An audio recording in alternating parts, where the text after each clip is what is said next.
Welcome back, West Michigan. You're watching Alive and Well. I'm Lynda Balkema, and I am here with Terry Nolan. We've talked a lot about his personal addiction, how it's affected him, his family, his recovery, one day at a time. And I do have another question about intervention. Did your family ever stage an intervention? We hear so much about that.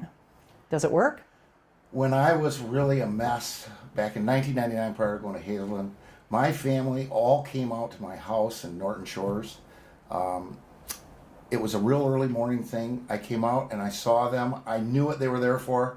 I literally ran out in the backyard. It's a wooded area behind my house. Climbed a tree and I was watching them walk around underneath, thinking I was pretty slick. But you know, Lynda, the problem with that story is that people who are addicted, whether it's to alcohol or drugs, their mind isn't working properly. It just isn't working properly. So, you had asked me earlier, what do you do with somebody if someone's got a loved one out there? Yeah, how do you... All I can say is this. If I had the answer to that, I told you this too. Sure. I would probably down in the Caribbean retired because I would have saved a lot of lives and made a lot of money doing it. But I think the best answer is any exposure that they can get them to on any kind of recovery group, inpatient treatment, outpatient treatment, anything to get them exposed. Because the person isn't going to get well until they're absolutely ready. Right. And so the exposure would be the big thing. Just try to get them exposed to anything. And I will say this. I have seen love and concern for the person work a lot better than the tough love, threats, and verbal abuse. Verbal abuse. Which people can't help. They're just fed up. They just get fed up with the problem. They do. And I know that tough love is another, and I think it does work to an extent, but you have to be very careful. Like you said, you've seen tough love actually kill kids, and then the parents are left with a lot of guilt. But there comes a point in time when you have to think what is healthier for you and the person involved and the rest of the family. If other children are being involved, sometimes that tough love does have to happen. And again, it's not the tough love that killed him. It's that form of treatment. And let me give you an analogy there. Sure. There's a car accident, and you see somebody laying on the pavement, and they're next to a car, and the car may start on fire. So you want to help them the best way you know how, so you go over and move them. Correct. But when you move them, you paralyze them from the neck down, because that isn't the best way to handle that situation. Right. You're just doing the best you know. And so when a person is really sick, it's important to get them to a place that can help them, as opposed to you providing any help or telling them what to do when you really don't know what you're doing.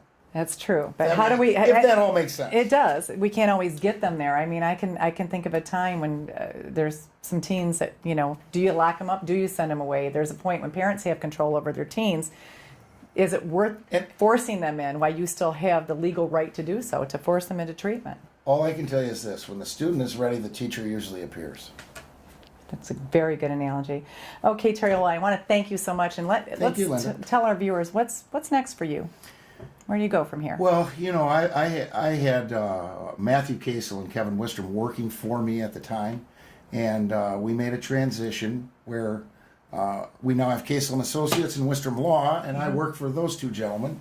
And I'm accepting my role as a paralegal, legal assistant, whatever I can do to help those two gentlemen. That's part of my amends to them, because they were hurt by this too. It is my sincere desire to try to reobtain my ability to practice law, and I think I can once again be pretty effective. So that's the plan for the future. Okay, so if it goes that way, you will again be doing criminal defense. You've decided to stay on that path? It's pretty much my area of expertise, and more importantly, it's certainly the best area to work with alcoholics and drug addicts. What I think that I probably, and pride is a scary word for an addict, but the most pride that I have over the 3.5 years since I came back was all the people that I was able to get to treatment, to get that exposure. Because when you've got a little gun at their head, it's easier to get them there. Sure. And certainly with my experience and background, I knew where to send them and how to get them there. So we had a lot of folks get well while I was working during that time period. Okay.